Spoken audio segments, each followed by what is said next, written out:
Yes student, आज का topic है आपका level of management. Level of management में there are 3 level of management in a firm और ए कंपनी। 3 लेवल होते हैं। सबसे जो नीचे लेवल होगा उसे लोअर लेवल ऑफ मैनेजमेंट बोलते हैं। सेकंड है आपका मिडिल लेवल ऑफ मैनेजमेंट, और सबसे ऊपर जो आता है ये आपका है top level, middle level, and last one जो है आपका वो आता है ऑपरेशनल। इसे आप लो लेवल नहीं बोलना चाहिए, वैसे ऑपरेशनल लेवल बोलना ज़्यादा ठीक रहेगा। Operational level of management. There are 3 levels in a business. 3 level होते हैं। सबसे ऊपर जो टॉप लेवल है वो पूरी फर्म से रिलेटेड डिसीजन लेता है। अगर मैं आपको बुक में दिखाऊं तो बुक में एक पिक्चर बना होगा।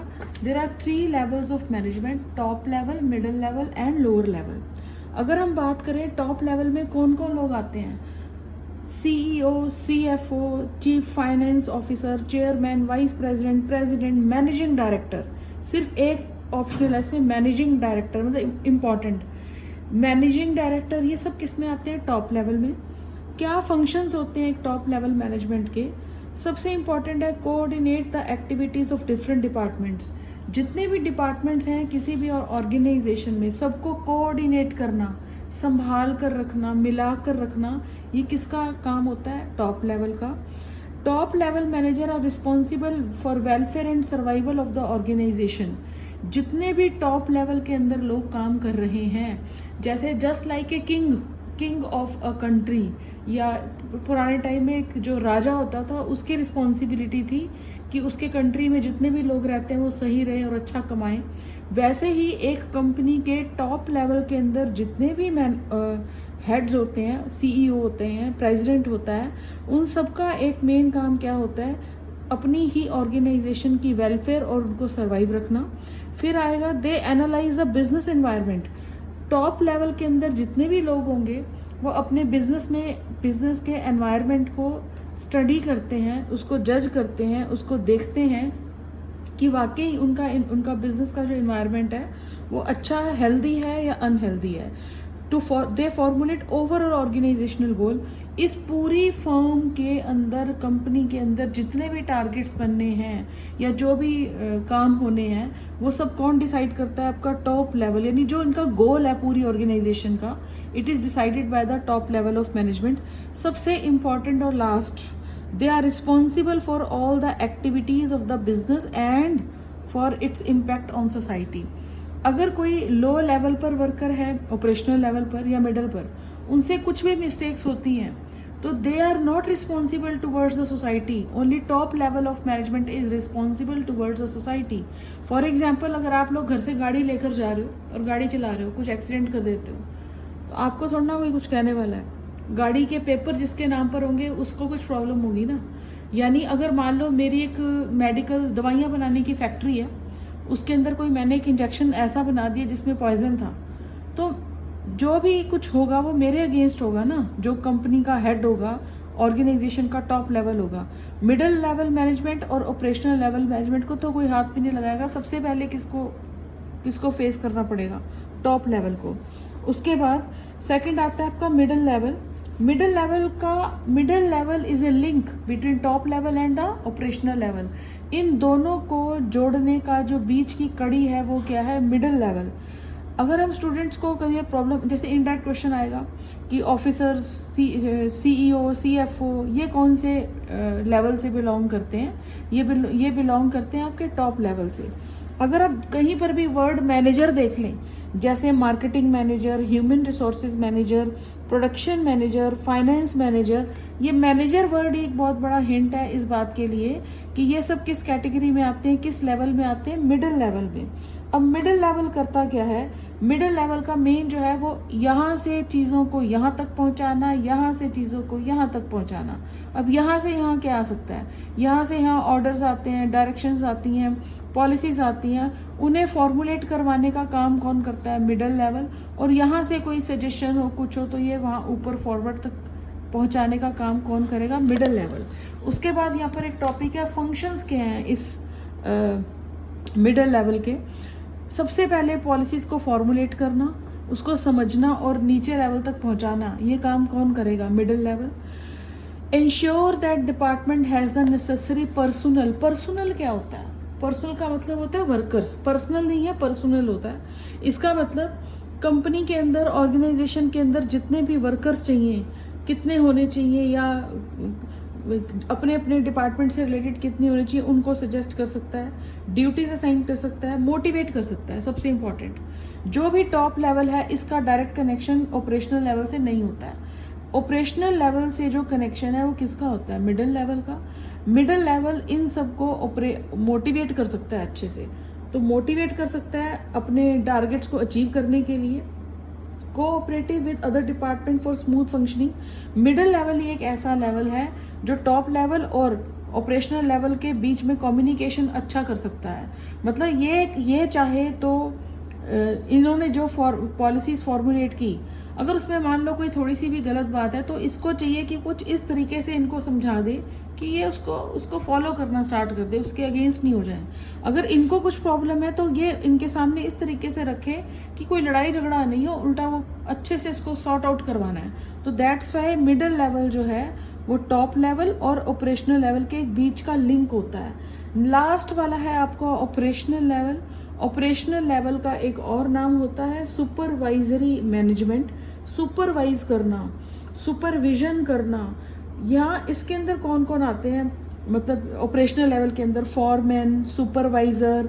अगर आपका 1 मार्क में कोई क्वेश्चन आ जाता है कि सीईओ किस कैटेगरी में आते हैं, टॉप लेवल, मिडिल लेवल और लोअर लेवल, तो किस में बोलोगे? टॉप लेवल में। मैनेजर, जहां पर भी वर्ड आप मैनेजर देख लें, आप सीधा समझ जाएं कि वो किसकी बात कर रहा है, मिडिल लेवल की। अगर हम बात कर रहे हैं ऑपरेशनल लेवल की, यानी बिल्कुल नीचे लोअर लेवल जो है, इसको आप कैसे आइडेंटिफाई करते हो? इसमें आते हैं फॉरमैन, आते हैं सुपरवाइजर, आते हैं। तो एक्चुअली इनका कनेक्शन जो होता है वो डायरेक्ट बिल्कुल फेस टू फेस होता है एक्चुअल वर्क फोर्स से। यानी यहाँ पर जो लोग काम कर रहे हैं इनका सीधा सीधा कनेक्शन फैक्ट्री के अंदर जो लोग फैक्ट्री के अंदर काम कर रहे हैं उनसे होता है, टॉप लेवल का नहीं होता है। तो जो ऑपरेशनल लेवल के अंदर सुपरवाइजर होते हैं, ये सुपरवाइज करते हैं। What do you mean by supervise? When the things are doing by the workers, ये उनको होते हुए, ऑपरेशनली होते हुए देख रहा है। अगर वहां कुछ प्रॉब्लम होगी तो ये उनको वहीं रेक्टिफाई करवा देगा। तो इसलिए हम इसको सुपरवाइजर सुपरविजन से बना है। सुपरविजन यानी ये काम होते हुए वो चीजें देखना शुरू कर देते हैं। If something wrong done by any worker, तो if a supervisor is very responsible person, तो वो उस काम को गलत हो रहा है तो उसे उसी टाइम रेक्टिफाई करवा सकता है। तो ये 3 लेवल हैं किसी भी मैनेजमेंट के। उसके बाद आपका जो टॉपिक आता है, next topic level of management के बाद इसमें आएगा आपका management is an as art, as science and profession. ये भी एक अच्छा क्वेश्चन है। Management as art, science and profession. अब जब भी बात आर्ट की करो ना, आर्ट का मतलब है ब्यूटीफुली रिप्रेजेंट करना। आर्ट का मतलब है चीजों को, सपोज किसी के हाथ में एक ब्रश पकड़ा दिया जाए,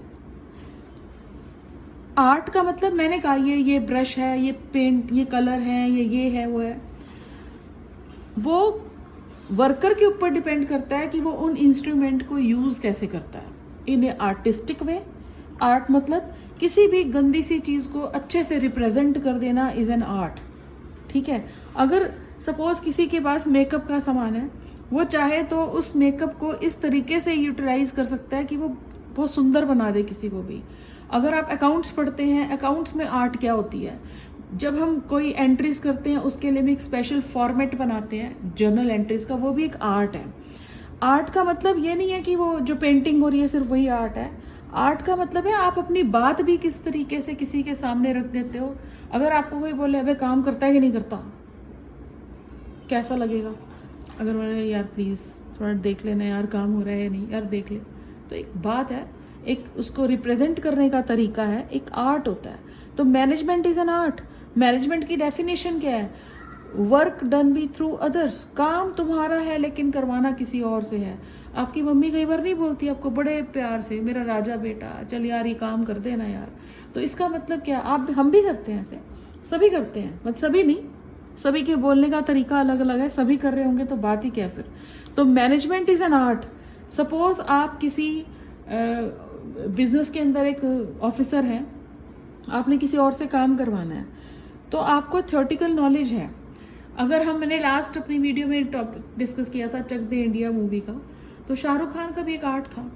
उसमें वो उस मूवी में जो कोच होता है वो ये देखता है कि कब कौन सा काम किससे करवाना है, ठीक है। उसमें उस मूवी में एक लड़की होती है जो सरदार सिखनी होती है, वो बड़े गुस्से वाली होती है, ठीक है। लेकिन हर जगह तो गुस्सा काम नहीं करेगा ना। बिल्कुल एक मैन टू मैन मार्किंग वाला मैच होता है उसमें वो शाहरुख खान उस लड़की को बोलता है जा जिसको फोड़ना फोड़ दे जाकर। मतलब इसका मतलब क्या, ये भी एक आर्ट है। मतलब किस चीज को कहाँ पर किस तरीके से रिप्रेजेंट करना है, ये एक आर्ट होता है। तो मैनेजमेंट में वो चीज है। तो किसी चीज का आर्ट होने के लिए क्या चीजों का होना जरूरी है, यानी आर्ट के एलिमेंट्स क्या होते हैं। आर्ट के एलिमेंट होते हैं, सबसे पहला existence of theoretical knowledge. Suppose एक पेंटर है, उसे भी पता है कि अगर मैं किसी भी चीज कलर में ब्लैक कलर ज्यादा मिला दूंगा तो वो ब्लैक ही हो जाएगा, ठीक है। ये एक थियोरेटिकल नॉलेज है। सपोज मैं आपकी कंपनी में काम करती हूँ और मेरा काम जो है शर्ट्स को स्टिच करने का है, तो मुझे नॉलेज तो होनी चाहिए ना कि एक शर्ट बनाने में कितना मीटर कपड़ा लगेगा। कितना मीटर कपड़ा लगेगा ये भी डिपेंड किसके ऊपर करता है, जो आप मेजरमेंट ले रहे हो जिस पर्टिकुलर पर्सन की, अकॉर्डिंग टू दैट। तो ये भी क्या है, आर्ट। यानी चीजों को मैनेज करने के लिए आपको सबसे पहले एक थियोरेटिकल नॉलेज होना चाहिए। अगर हम बात फाइनेंस की करते हैं, अगर आप किसी कंपनी के अंदर फाइनेंस मैनेजर हैं, तो आपको पैसों की देखभाल करनी है, उसको मैनिपुलेट करना है, उसको संभालना है। अगर किसी को पता ही नहीं है कि कैश बुक क्या है, बैलेंस शीट क्या है, बैंक अकाउंट कैसे ओपन होता है, डीमैट अकाउंट कैसे ओपन होता है, तो वो फाइनेंस कैसे ऑर्गेनाइज कर सकता है। तो थियोरेटिकल नॉलेज होना चाहिए। सेकंड है पर्सनलाइज्ड एप्लीकेशन। मुझे ये वाला पॉइंट बहुत अच्छा लगता है। इसका मतलब क्या है, हर एक वर्कर का, हर एक इंसान का किसी भी चीज को देखने का तरीका जो है वो अलग अलग है। इसका मतलब ये, कोई आसमान की तरफ देख रहा है, उसको बर्ड, बादल होते हैं ना, कई बार बादलों का भी डिजाइन बन रहा होता है। किसी को बादलों के अंदर कोई फूल दिखाई दे रहा है, कोई कहता है यार मुझे तो राक्षस दिखाई दे रहा है। तो यानी वो आपको देखना पड़ेगा कि डेविल दिखाई दे रहा है, कि होली स्पिरिट दिखाई दे रही है, कि फ्लावर दिखाई दे रहा है, कि कुछ क्या दिखाई दे रहा है। ये तो आपके ऊपर डिपेंड करता है कि आप अपनी उन चीजों को अप्लाई कैसे करते हो। सपोज मुझे एक और मूवी थी बदमाश कंपनी, किसी ने अगर देखी हो शाहिद कपूर की।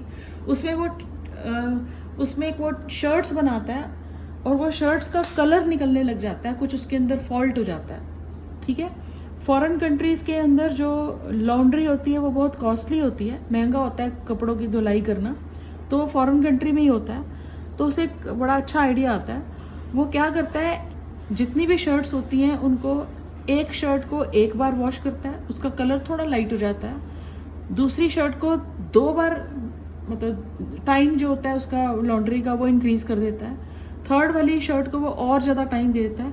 एक ही शर्ट होती है, मतलब फैब्रिक एक होता है, कलर भी एक होता है, लेकिन अपनी पर्सनलाइज्ड एप्लीकेशन के थ्रू वो एक ही शर्ट के कलर को 3 कलर में चेंज कर देता है। तो इससे अच्छा एग्जाम्पल और क्या हो सकता है कि वो उसकी अपनी पर्सनल एप्लीकेशन थी, उसके माइंड में आइडिया आता है कि चलो ऐसे तो शर्ट बेकार हो जाएंगी, बिकेंगी ही नहीं, तो उसको अलग स्टाइल से बेचते हैं। तो वो फर्स्ट वाली एक शर्ट को एक राउंड में वॉश करता है, थोड़ा हल्का कलर होता है। सेकंड में 2 राउंड्स देता है तो और लाइट हो जाती है। थर्ड में और करता है, फिर और लाइट हो जाती है। तो वो एक ही फैब्रिक होता है, एक ही बंडल होता है, एक ही कार्टन होता है जिसमें वो 100 शर्ट्स होती हैं, लेकिन सबका कलर चेंज कर देता है। तो ये उसकी पर्सनलाइज्ड एप्लीकेशन थी, based on practice and creativity.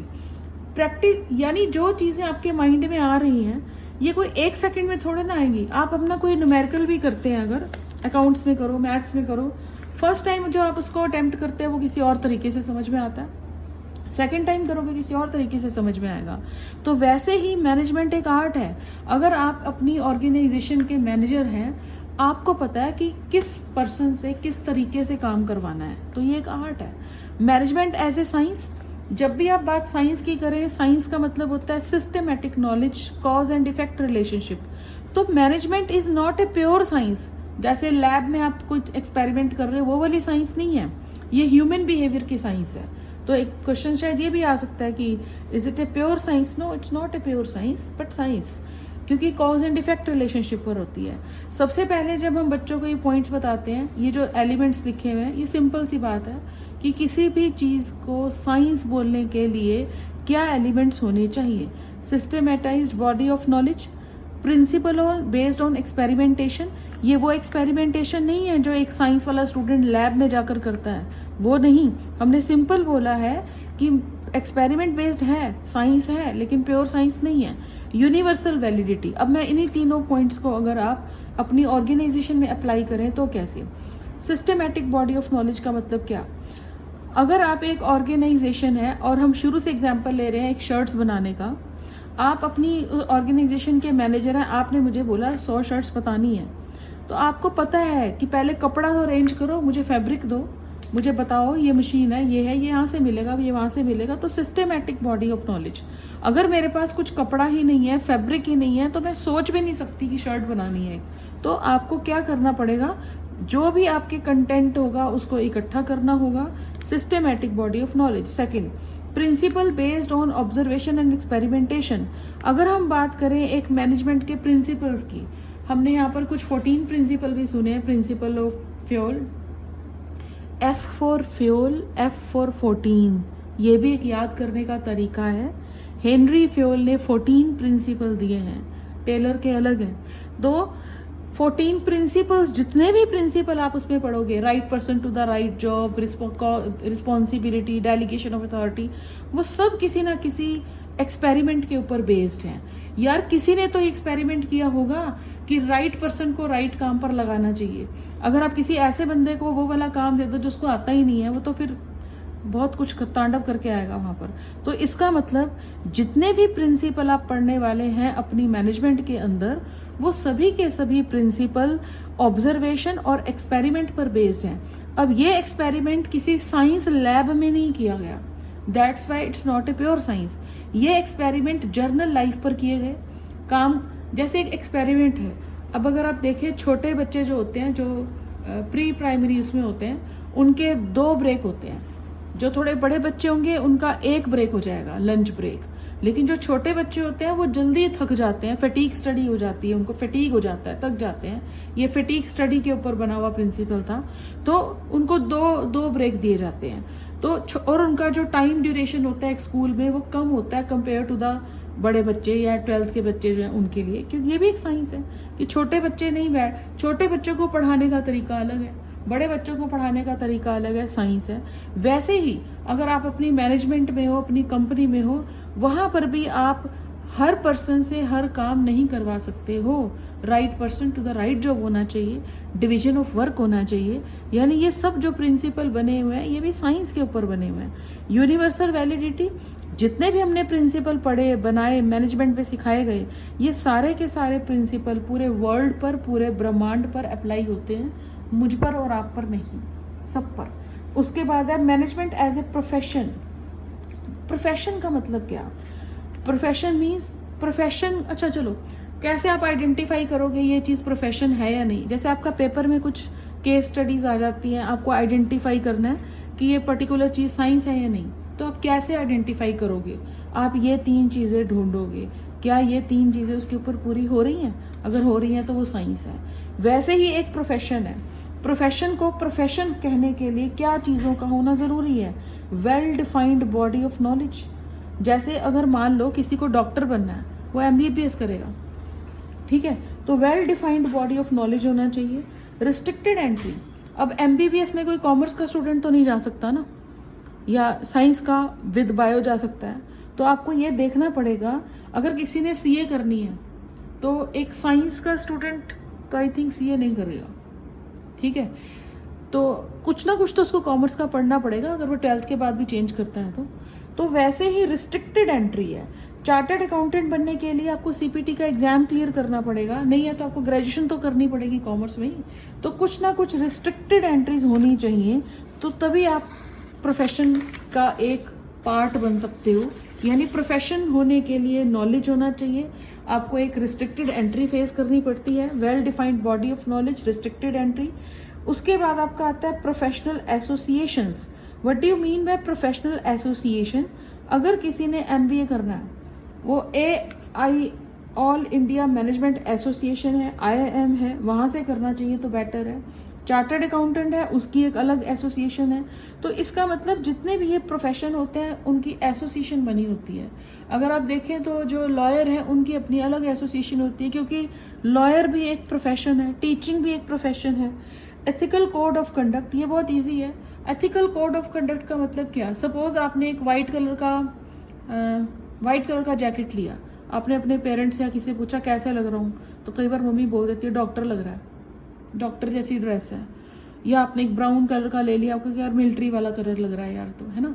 तो वो भी मुझे लगता है कि एथिकल कोड ऑफ कंडक्ट है। जितने भी लोग प्रोफेशंस में होते हैं उनके लिए कोड होता है। ब्लैक कोट लॉयर के लिए, वाइट कोट डॉक्टर के लिए। तो एथिकल कोड ऑफ कंडक्ट ये चीज़ सिर्फ प्रोफेशन के साथ होती है कि आप किसी भी प्रोफेशन को कोई लॉयर जा रहा है, उसने बड़ा सा काला कोट पहना होगा, तो आप उसको देख के जज कर सकते हो ये लॉयर है, मतलब डिफेंस लॉ से रिलेटेड कुछ है। तो सर्विस मोटिव, प्रोफेशन में जो मेन मोटिव होता है वो सर्विस मोटिव होता है। जैसे एक डॉक्टर है, नर्स है, ये सब के सब क्या है? ये सब क्या है? प्रोफेशन है। इनका मेन मोटिव जो होता है वो पैसा कमाना नहीं, वेलफेयर करना होता है। तो ये एक प्रोफेशन को आइडेंटिफाई करने का एक तरीका है। अगर आप ये सारे एलिमेंट उसमें ढूंढ लेते हैं तो आपको ये भी पता चल जाएगा कि ये प्रोफेशन है या क्या कुछ और है। उसके बाद एक आता है, लास्ट टॉपिक है इसमें, coordination, the essence of management. What do you mean by the essence of essence का मीनिंग क्या होता है? निचोड़। एंड रिजल्ट क्या निकला? हमारे पास प्लानिंग, ऑर्गेनाइजिंग, स्टाफिंग, डायरेक्टिंग और कंट्रोलिंग, ये 5 चीजें हैं। इन सबको कोऑर्डिनेट का मतलब हो गया एक धागा है, एक थ्रेड है। जैसे अगर हम ये बात करें, एक ये फ्लावर है, इसका नाम है प्लानिंग, ठीक है, इसका नाम है प्लानिंग। उसके बाद सेकंड आपका आता है ऑर्गेनाइजिंग, एक फ्लावर ये है। उसके बाद एक स्टेप और आपके अलग से बना देते हैं अच्छा से। अगर हम यहाँ बात कर रहे हैं coordination is the essence of management, एक आपके पास फर्स्ट स्टेप आता है प्लानिंग, उसके बाद आता है ऑर्गेनाइजेशन, नेक्स्ट आपका आता है स्टाफिंग का मतलब होता है वर्कर अपॉइंट करना। जब आप बात ऑर्गेनाइजेशन करोगे, इसमें कीवर्ड आता है आपका framework. Planning related to future, how वो कैसे होना चाहिए, मतलब फ्यूचरिस्टिक आइटम। स्टाफिंग के बाद आपका आता है डायरेक्टिंग एग्जैक्टली वही है, लाइट कैमरा एक्शन। इसका मतलब जो आपके फ्रेम में है, जो आपकी ऑर्गेनाइजेशन में है, आप उन्हें डायरेक्ट कर सकते हो, अपनी ऑर्गेनाइजेशन के बाहर के लोगों को नहीं। उसके बाद लास्ट आपका आता है कंट्रोलिंग का मतलब होता है जितने आपने स्टैंडर्ड सेट किए और जितनी आपकी एक्चुअल परफॉर्मेंस है, दोनों के बीच में अगर डिफरेंस है तो डेविएशन कहा जाता है। डेविएशन को कंट्रोल करना इज नोन एज कंट्रोलिंग। अगर आप अपने टारगेट से थोड़ा पीछे हो तो you have to control situations कि किसकी वजह से आपके अंदर फेलियर हो रही है। सपोज ये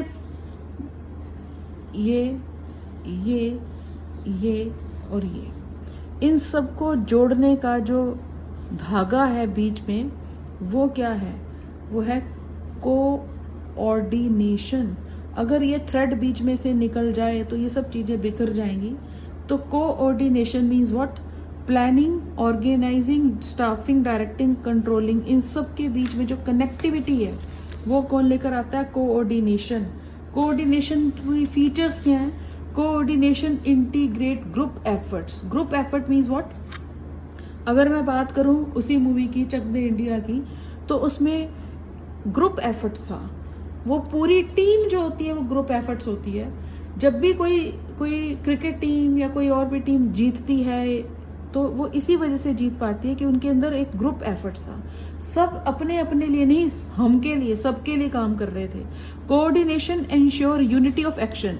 यूनिटी ऑफ एक्शन का मतलब क्या होता है? यूनिटी ऑफ एक्शन का मतलब ये है, अगर सपोज आपने कोई एक बहुत बड़ा दरवाजा तोड़ना है, ठीक है, आप इससे कुछ भी उससे तोड़ रहे हो, आप सभी के सब एक साथ उसको पुश करेंगे, 1 2 3 टक ऐसे, तो यानी वो यूनिटी ऑफ एक्शन है। अगर एक पहले उसको मार रहा है, दूसरा उसके बाद में मार रहा है, तो वो कुछ रिजल्ट थोड़ा ना आएगा। तो यूनिटी ऑफ एक्शन का मतलब क्या? एक साथ अटैक करना है आपने, तो ये भी कब होगा, जब सबके अंदर क्या होता है, कोऑर्डिनेशन होता है।